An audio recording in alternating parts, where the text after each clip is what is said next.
Bismillahirrahmanirrahim. Ada sebuah pertanyaan dari saudara Husni Alfiana di Sulawesi Barat. Bismillah, pertanyaan saya, apakah kita seharusnya mengikuti salah satu dari 4 mazhab? Bukankah kalau kita mengikuti salah satu dari keempatnya, maka akan terjadi perbedaan pendapat dalam hal ibadah dan lain-lain? Mengapa kita tidak satu saja mengikuti sunnah sesuai dengan yang diajarkan oleh Rasulullah SAW? Mohon penjelasannya.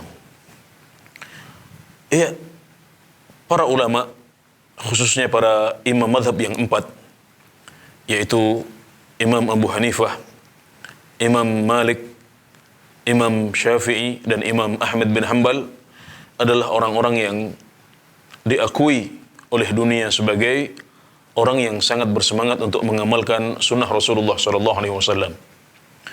Namun, mereka tidak selalu sepakat dan sering berbeda pendapat dalam memahami sunnah Rasulullah SAW. Jadi, begitulah awal mulanya muncul mazhab-mazhab ini. Ada perbedaan interpretasi, ada perbedaan penafsiran, perbedaan pemahaman terhadap sunnah Rasulullah SAW. Namun mereka semuanya sangat bersemangat dalam mengamalkan sunnah Nabi Muhammad SAW dan mengagungkan sunnah beliau ini. Maka kita harus mencintai mereka, menghormati mereka, dan berusaha mengambil yang lebih kuat daripada pendapat-pendapat mereka. Iya, tidak ada seorang pun yang maksum dari mereka. Tidak ada yang lepas dari kesalahan. Dan dalam pendapat-pendapat yang mereka sebutkan, selalu ada pendapat yang lebih kuat dibanding yang lain. Dan itu berarti bahwasanya dalam sebagian permasalahan, mereka kadang-kadang salah dalam beristihad. Namun, para ulama sudah menerima mereka sebagai para imam yang harus dihormati. Maka kita mengagungkan mereka, mencintai mereka, dan berusaha untuk memilih pendapat yang lebih kuat dari pendapat-pendapat yang telah mereka produksi atau yang telah mereka sebutkan dalam kitab-kitab mereka.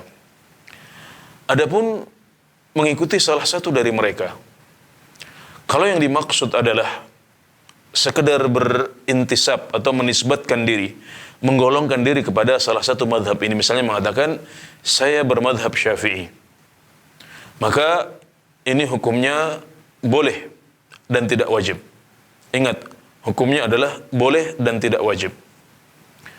Kita boleh untuk menggolongkan diri kepada salah satu dari madhab yang 4 ini, juga kepada madhab yang lain, karena madhab Ahlus Sunnah wal Jamaah bukan hanya 4 ini.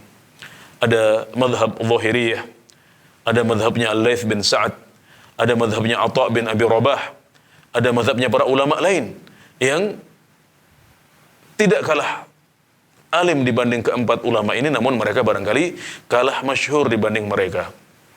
Jadi tidak masalah kita menggolongkan diri untuk menjadi pengikut salah satu madhab ini.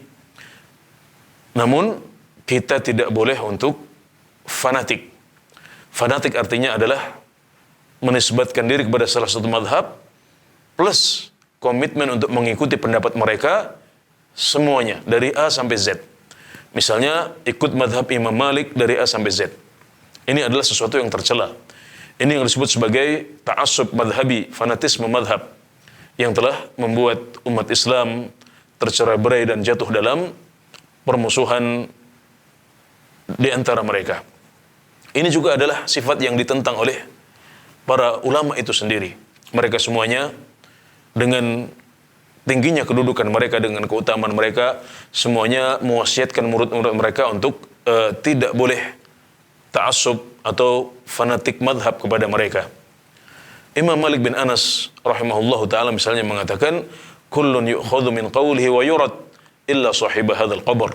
Semua orang itu bisa diambil pendapatnya atau ditolak, kecuali pemilik kuburan ini, sambil menunjuk kepada kuburan Rasulullah SAW. Hanya beliau yang maksum. Imam Syafi'i rahimahullahu ta'ala mengatakan, idza sahal hadits fa huwa madhhabi. Jika suatu hadis telah sahih, maka itulah madhab saya. Beliau juga mengatakan, kalau kalian mendapatkan pendapat saya menyelisih sunnah Rasulullah SAW, maka pukulkanlah pendapat saya itu ke dinding. Karenanya tidak heran kalau banyak pengikut madhab Syafi'i, misalnya Imam Nawawi rahimahullahu taala, Ibnu Hajar Al-Asqalani dan yang lain, mereka menyelisihi pendapat Imam Syafi'i dalam beberapa permasalahan fikih.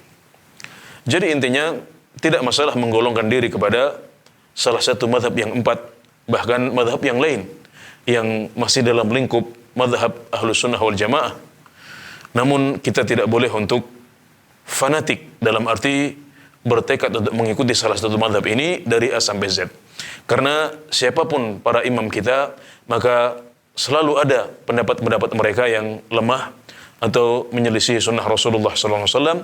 Di sini kita harus mengedepankan apa yang ditunjukkan dan didukung oleh dalil-dalil dan mengalahkan mereka dalam masalah yang kita melihat pendapat para imam ini lemah di situ.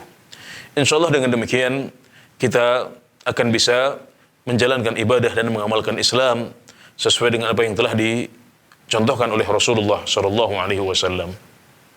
Demikian, wallahu a'lam.